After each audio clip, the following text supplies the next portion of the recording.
Di tengah hiruk-pikuk Jakarta, ada banyak cerita yang terlupakan. Kisah tentang perjuangan, tentang harapan, dan tentang keadilan.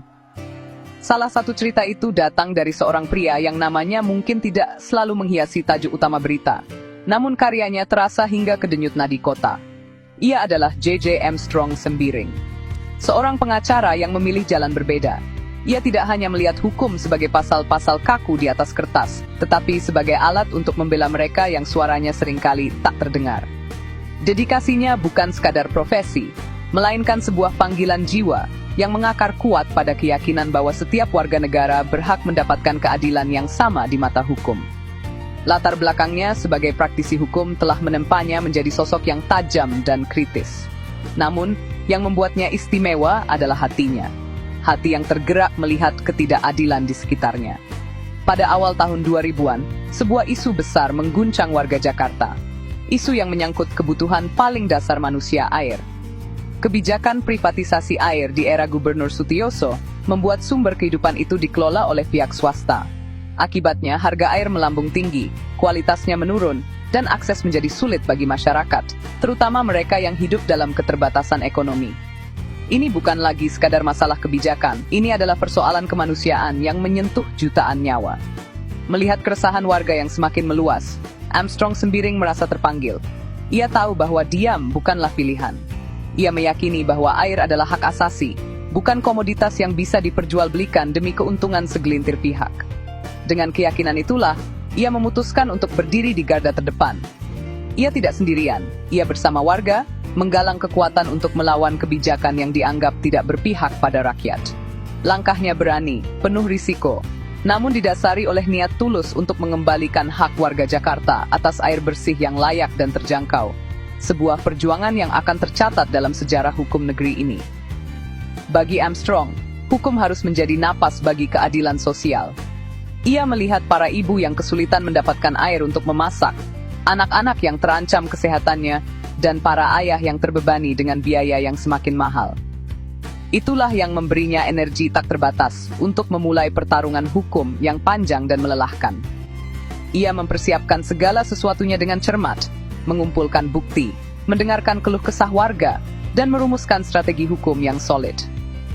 Perjuangannya ini adalah bukti nyata bahwa seorang pengacara bisa menjadi pahlawan bagi masyarakat. Seorang pembela yang berjuang bukan untuk materi, melainkan untuk martabat dan hak hidup orang banyak. Untuk melawan sebuah kebijakan yang melibatkan kekuatan besar, diperlukan sebuah strategi hukum yang luar biasa.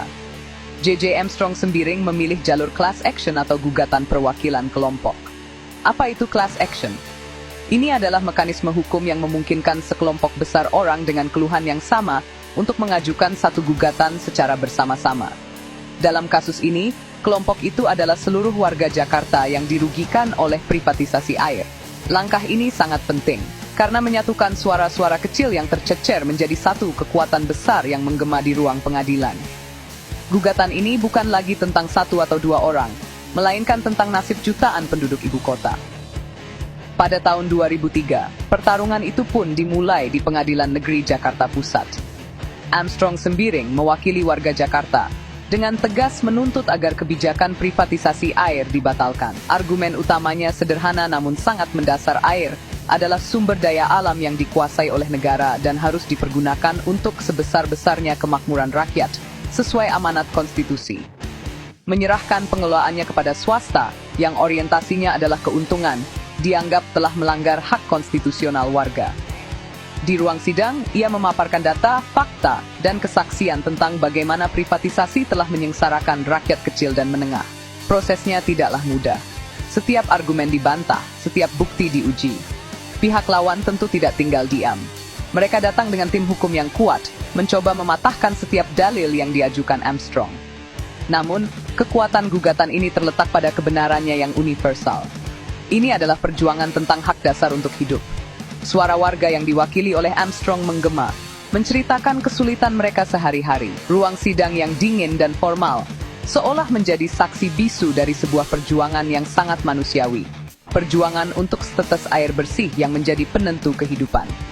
Kemenangan akhirnya berpihak pada kebenaran. Setelah melalui serangkaian persidangan yang panjang dan alot, Majelis Hakim Pengadilan Negeri Jakarta Pusat mengabulkan gugatan class action tersebut. Putusan itu menjadi sebuah tonggak sejarah. Pengadilan menyatakan bahwa kebijakan privatisasi air tidak sah dan harus dihentikan. Ini adalah kemenangan besar, bukan hanya untuk Armstrong Sembiring,